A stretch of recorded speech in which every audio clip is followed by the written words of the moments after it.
നമസ്കാരം. ലഹരിയുടെ വേരുകൾ ഇന്ന് സമൂഹത്തിന്റെ ഉന്നത ശ്രേണികളിലേക്കും ഉന്നത വിദ്യാഭ്യാസം നേടിയവരിലേക്കും പടർന്ന് പിടിച്ചിരിക്കുന്നു എന്നത് അതീവ ഗൗരവകരമായ ഒരു യാഥാർത്ഥ്യമാണ്.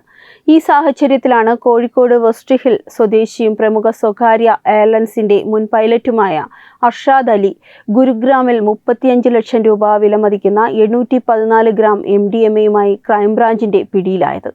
അന്താരാഷ്ട്ര വിപണിയിൽ വൻ വിലമതിക്കുന്ന മയക്കുമരുന്നുമായി ഒരു മലയാളി പൈലറ്റ് തന്നെ ലഹരി വിൽപ്പനയുടെ ഹൈടെക് ഡീലറായി മാറിയെന്ന വാർത്ത മലയാളി സമൂഹത്തെയും രാജ്യത്തെയും ഒരുപോലെ ഞെട്ടിച്ചിരിക്കുകയാണ്.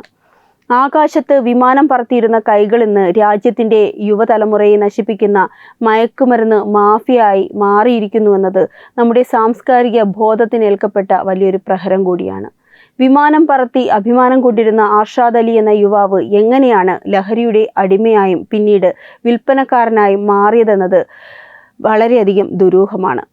അർഷാദിന്റെ കാര്യത്തിൽ ഇത് പിന്നീടൊരു ആസൂത്രിത ബിസിനസ്സായി മാറുകയായിരുന്നു. ലഹരി മരുന്നിന്റെ ഉപയോഗം ഒരു ലഹരിയായി മാറിയതോടെ അതിനായി വലിയ തുകകൾ മുടക്കേണ്ടി വന്നു. ഈ ഘട്ടത്തിലാണ് മയക്കുമരുന്ന് വിൽപ്പനയിലൂടെ എളുപ്പത്തിൽ കോടികൾ സമ്പാദിക്കാമെന്ന മോഹം ഇയാളുടെ മനസ്സിൽ വേരുറച്ചത്. പൈലറ്റ് എന്ന നിലയിലുള്ള സ്വാധീനവും ദില്ലി NCR മേഖലകളിലെ വിശാലമായ ബന്ധങ്ങളും ലഹരി കടത്താൻ ഇയാൾക്ക് എളുപ്പവഴിയായി മാറി.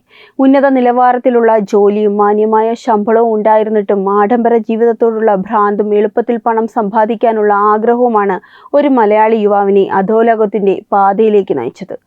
ഹരിയാനയിലെ ഗുരുഗ്രാം കേന്ദ്രീകരിച്ച് മയക്കുമരുന്ന് വ്യാപാരം വ്യാപകമാകുന്നു എന്ന രഹസ്യവിവരത്തിന്റെ അടിസ്ഥാനത്തിലാണ് സെക്ടർ 39 ക്രൈംബ്രാഞ്ച് സംഘം അന്വേഷണം ശക്തമാക്കിയത്. സെക്ടർ 103 സമീപം വെച്ച് സംശയാസ്പദമായ സാഹചര്യത്തിൽ കണ്ട അർഷാദ് അലിയെ പോലീസ് അതിസാഹസികമായി വളയുകയായിരുന്നു. തുടർന്ന് നടത്തിയ പരിശോധനയിലാണ് അന്താരാഷ്ട്ര വിപണിയിൽ ഏകദേശം 35 ലക്ഷം രൂപ വിലമതിക്കുന്ന 814 ഗ്രാം MDMA ഇയാളുടെ പക്കൽ നിന്നും പിടിച്ചെടുത്തത്. തുടർന്ന് രാജേന്ദ്ര പാർക്ക് പോലീസ് സ്റ്റേഷനിൽ NDPS ആക്ട് പ്രകാരം ശക്തമായ വകുപ്പുകൾ ചേർത്ത് കേസ് രജിസ്റ്റർ ചെയ്യുകയായിരുന്നു. ഗുരുഗ്രാമിലെ ദൗലത്താബാദ് ലാൻഡ്മാർക്ക് സൊസൈറ്റിയിൽ ആഡംബര ജീവിതം നയിച്ചു വരികയായിരുന്നു ഇയാൾ. ഒരു മുൻ പൈലറ്റ് ഇത്തരത്തിലുള്ള വലിയൊരു ലഹരി റാക്കറ്റിന്റെ ഭാഗമാകുമെന്ന് പ്രാഥമികമായി ആരും കരുതിയതുമില്ല. പോലീസിന്റെ കൃത്യമായ നിരീക്ഷണവും രഹസ്യവിവര ശേഖരവുമാണ് ഈ വൻകിട ലഹരിവേട്ട വിജയകരമായി പൂർത്തിയാക്കാൻ സഹായകമായത്. പ്രതിയെ കോടതിയിൽ ഹാജരാക്കി കസ്റ്റഡിയിൽ വാങ്ങി കൂടുതൽ ചോദ്യം ചെയ്യുന്നതിലൂടെ ലഹരി മാഫിയയുടെ മറ്റ് കണ്ണികളെക്കുറിച്ചുള്ള നിർണായകമായ വിവരങ്ങൾ പുറത്തുവരുമെന്നാണ് പോലീസ് പ്രതീക്ഷിക്കുന്നത്. അർഷാദ് അലി ലഹരി വിൽപ്പനയിലൂടെ ലക്ഷ്യമിട്ടത് കോടികളുടെ ലാഭമായിരുന്നു എന്നാണ് പോലീസിന്റെ അന്വേഷണത്തിൽ വ്യക്തമാകുന്നത്. നോയിഡ കേന്ദ്രീകരിച്ചു പ്രവർത്തിക്കുന്ന ഒരു വൻ ലഹരി മാഫിയ സംഘത്തിൽ നിന്നാണ് ഇയാൾ ഇത്രയധികം അളവിൽ MDMA കരസ്ഥമാക്കിയത്. യഥാർത്ഥ വിപണിയിൽ ലക്ഷക്കണക്കിന് രൂപ വിലമതിക്കുന്ന ഈ മയക്കുമരുന്ന് നോയിഡ സംഘത്തിൽ നിന്ന് കേവലം 5 ലക്ഷം രൂപയ്ക്കാണ് അർഷാദ് വാങ്ങിയിരുന്നത്. ഇത് ചില്ലറ വിൽപ്പനക്കാരായ ഉപഭോക്താക്കൾക്ക് വിറ്റ് തീർക്കുമ്പോൾ 7 ഇരട്ടിയിലധികം ലാഭമാണ് ഇയാൾ പ്രതീക്ഷിച്ചത്. അതായത് 5 ലക്ഷം രൂപ മുടക്കി വാങ്ങുന്ന ലഹരി മരുന്ന് വിൽപ്പന നടത്തുമ്പോൾ 35 ലക്ഷത്തിലധികം രൂപയാണ് ഇയാൾ കൈക്കലാക്കാൻ ശ്രമിച്ചത്. സാമ്പത്തികമായി വലിയ ലാഭം ലഭിക്കുന്ന ഈ കച്ചവട രീതി യുവാക്കളെ വളരെ പെട്ടെന്ന് ആകർഷിക്കുന്ന ഒന്നുകൂടിയാണ്.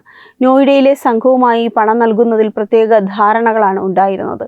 ചില്ലറ വിൽപ്പന നടത്തിയ ശേഷം ബാക്കി തുക സംഘത്തിന് കൈമാറാനായിരുന്നു പദ്ധതിയെങ്കിലും അതിനു മുമ്പ് തന്നെ ക്രൈംബ്രാഞ്ചിന്റെ വലയിൽ ഇയാൾ കുടുങ്ങുകയായിരുന്നു. സാമ്പത്തിക ഞെരുക്കമോ മറ്റോ അല്ല, മറിച്ച് കുറുക്കുവഴിയിലൂടെ അതിവേഗം പണക്കാരനാകാനുള്ള ആർത്തിയാണ് അർഷാദിനെ ഹീനമായ പ്രവൃത്തിയിലേക്ക് തള്ളിവിട്ടത്. ഒരു പൈലറ്റ് ലഹരിക്കടത്തുകാരനായി മാറുമ്പോൾ അത് കേവലം ഒരു ക്രൈം കേസ് മാത്രമല്ല, രാജ്യത്തിന്റെ ആഭ്യന്തര സുരക്ഷയെയും വ്യോമയാന മേഖലയുടെ വിശ്വസ്തതയും ബാധിക്കുന്ന ഗൗരവമേറിയ ഒരു വിഷയമായി മാറുന്നു.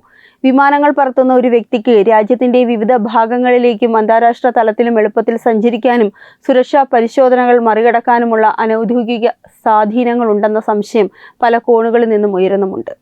ദില്ലിയും നാഷണൽ ക്യാപിറ്റൽ റീജിയനും കേന്ദ്രീകരിച്ച് പ്രവർത്തിക്കുന്ന വൻകിട ലഹരി മരുന്ന് ശൃംഖലയിലെ ഒരു പ്രധാന കണ്ണിയാണ് അർഷാദ് അലി എന്ന് പോലീസ് ഇതിനോടകം തന്നെ സ്ഥിരീകരിച്ചിട്ടുമുണ്ട്.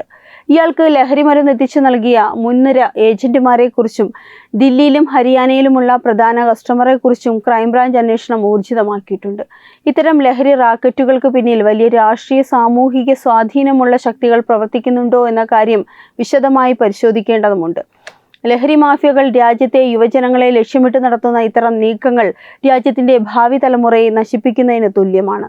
രാജ്യത്ത് വർദ്ധിച്ചുവരുന്ന ലഹരി മാഫിയയുടെ വളർച്ചയെയും അതിന് പിന്നിൽ പ്രവർത്തിക്കുന്ന അദൃശ്യ ശക്തികളെയും കുറിച്ച് രാഷ്ട്രീയ പാർട്ടികൾ, പ്രത്യേകിച്ച് BJP നേതൃത്വം നിരന്തരം ആശങ്ക രേഖപ്പെടുത്തുന്നുമുണ്ട്. ലഹരിമരുന്ന് വിൽപ്പനയിലൂടെ ലഭിക്കുന്ന പണം രാജ്യത്തിന്റെ സുരക്ഷാ ക്രമങ്ങളെ അട്ടിമറിക്കാനും ദേശവിരുദ്ധ പ്രവർത്തനങ്ങൾക്കും തീവ്രവാദ ഫണ്ടിങ്ങിനും ഉപയോഗിക്കപ്പെടുന്നുണ്ടെന്ന ഗുരുതരമായ ആരോപണമാണ് BJP പലപ്പോഴും ഉന്നയിച്ചിട്ടുള്ളത്. ഇത്തരം വലിയ ലഹരി കേസിൽ ഒരു മലയാളി യുവാവ്, വിശിഷ്യ ഒരു മുൻ പൈലറ്റ് പിടിയിലാകുമ്പോൾ ഇതിനു പിന്നിൽ ഇസ്ലാം ജിഹാദി ഇടപെടലുകളോ അല്ലെങ്കിൽ മയക്കുമരുന്ന് ഉപയോഗിച്ച് രാജ്യത്തെ യുവതലമുറയെ സാമ്പത്തികമായും മാനസികമായും തകർക്കാൻ ലക്ഷ്യമിട്ടിട്ടുള്ള നാർക്കോ ജിഹാദ് ഗൂഢാലോചനകളോ ഉണ്ടോ എന്ന സംശയം പൊതുസമൂഹത്തിലും രാഷ്ട്രീയ നിരീക്ഷണങ്ങൾക്കിടയിലും ശക്തമായി ഉയരുന്നുണ്ട്. രാജ്യത്തെ യുവജനങ്ങളെ ബോധപൂർവം ലഹരിക്ക് അടിമകളാക്കി അവരുടെ മാനസിക ശേഷി തകർക്കുക വഴി രാജ്യത്തെ ദുർബലപ്പെടുത്തുക എന്ന ലക്ഷ്യമാണ് ഇത്തരം ജിഹാദി ശക്തികൾക്ക് പിന്നിലുള്ളതെന്ന് BJP നേതാക്കൾ നിരന്തരം ചൂണ്ടിക്കാണിക്കുകയാണ്. ലഹരി മാഫിയ സംഘങ്ങളും ദേശവിരുദ്ധ ശക്തികളും തമ്മിലുള്ള അവിശുദ്ധ കൂട്ടുകെട്ട് തകർക്കാൻ കർശനമായ നടപടികൾ വേണമെന്ന ആവശ്യവും ശക്തമാണ്. കേരളത്തിൽ നിന്നും ഇതര സംസ്ഥാനങ്ങളിലേക്ക് കുടിയേറുന്ന ചില യുവാക്കൾ ഇത്തരം ദേശവിരുദ്ധ ലഹരി മാഫിയ പ്രവർത്തനങ്ങളിൽ ആകൃഷ്ടരാകുന്നത് സമൂഹത്തിന് അപമാനകരമാണ്. ലഹരി വിൽപ്പനയിലൂടെ കോടികൾ സമ്പാദിച്ച് സമൂഹത്തിൽ സ്വാധീനം ഉറപ്പിക്കാൻ ശ്രമിക്കുന്ന ഇത്തരം വ്യക്തികൾ കേരളത്തിന്റെ സൽപ്പേരിനാണ് കളങ്കം വരുത്തുന്നത്. BJP പോലുള്ള രാഷ്ട്രീയ പാർട്ടികൾ ഈ വിഷയത്തിൽ വളരെ കർശനമായ നിലപാടാണ് സ്വീകരിച്ചിട്ടുള്ളത്. യുവാക്കളെ ലക്ഷ്യമിട്ട് ബോധപൂർവം നടപ്പാക്കുന്ന ഇത്തരം നാർക്കോ ജിഹാദ് വ്യാപനങ്ങളെ വെറും കുറ്റകൃത്യമായി കാണാൻ കഴിയില്ലെന്നും ഇതിനു പിന്നിൽ വലിയ തോതിലുള്ള ബാഹ്യ ഇടപെടലുകളും തീവ്രവാദ ഗൂഢാലോചനകളും ഉണ്ടെന്നും ആരോപിക്കപ്പെടുന്നു. കേരളത്തിലും രാജ്യത്തിന്റെ മറ്റ് ഭാഗങ്ങളിലും ലഹരി മാഫിയകൾ നടത്തുന്ന പ്രവർത്തനങ്ങൾ യുവജനങ്ങളെ വഴിതെറ്റിക്കുന്നതിന് പുറമെ രാജ്യത്തിന്റെ ആഭ്യന്തര സുരക്ഷയ്ക്ക് തന്നെ വലിയ ഭീഷണിയായി മാറിക്കൊണ്ടിരിക്കുകയാണ്. അർഷാദ് അലിയെ പോലുള്ള ഉന്നതരായ ഉദ്യോഗസ്ഥർ പോലും ലഹരി കച്ചവടത്തിലേക്ക് ആകർഷിക്കപ്പെടുന്നത് നമ്മുടെ സാമൂഹിക വ്യവസ്ഥിതിയിൽ നുഴഞ്ഞു കയറുന്ന ജിഹാദി അജണ്ടകളുടെ ഭീകരതയാണ് വ്യക്തമാക്കുന്നത്.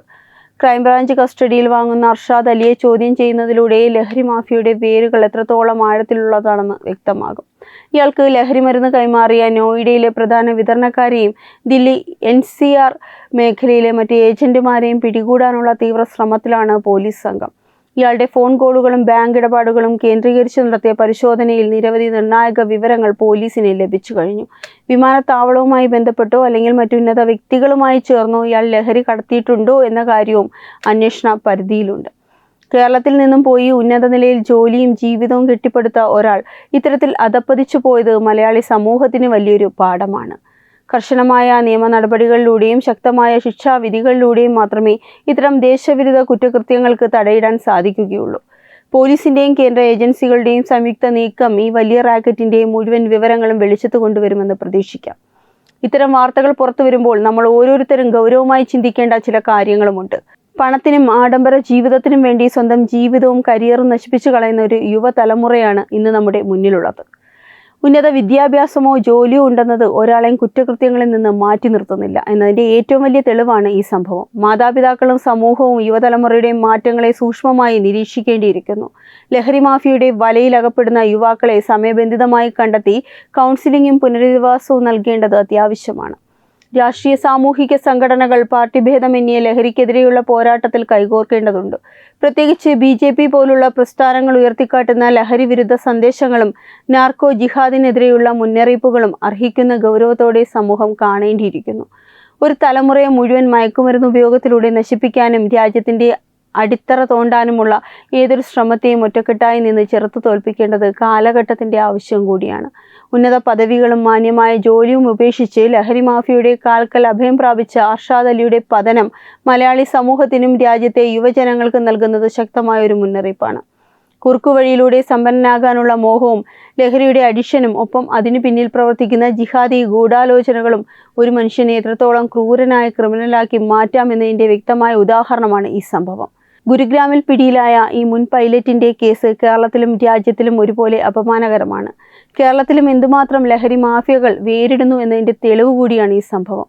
മാഫിയകൾക്കും ദേശവിരുദ്ധ ശക്തികൾക്കുമെതിരെ കർശനമായ നടപടികൾ സ്വീകരിക്കാനും നമ്മുടെ യുവതലമുറയെ ഈ വിപത്തിൽ നിന്നും രക്ഷിക്കാനും പോലീസ് സംവിധാനങ്ങൾക്കൊപ്പം സമൂഹവും ഒരേ മനസ്സോടെ മുന്നോട്ട് വരേണ്ടിയിരിക്കുന്നു. അർഷാദ് അലിയെ പോലെയുള്ളവരുടെ അറസ്റ്റ് ലഹരി മാഫിയയുടെ അടിവേരെറുക്കാൻ പോലീസിന് കരുത്ത് പകരുമെന്നും വരും ദിവസങ്ങളിൽ ഈ ശൃംഖലകളിലെ മറ്റ് വൻ സ്രാവുകളും നിയമത്തിന് മുന്നിൽ എത്തുമെന്നും നമുക്ക് പ്രതീക്ഷിക്കാം. ഈ വാർത്തയെപ്പറ്റിയുള്ള നിങ്ങളുടെ അഭിപ്രായങ്ങൾ കമന്റ് ചെയ്യൂ. വാർത്തകൾ വേഗത്തിൽ അറിയാനായി ചാനൽ സബ്സ്ക്രൈബ് ചെയ്യൂ. വെബ് ഡെസ്ക് തത്വമൈ ന്യൂസ്.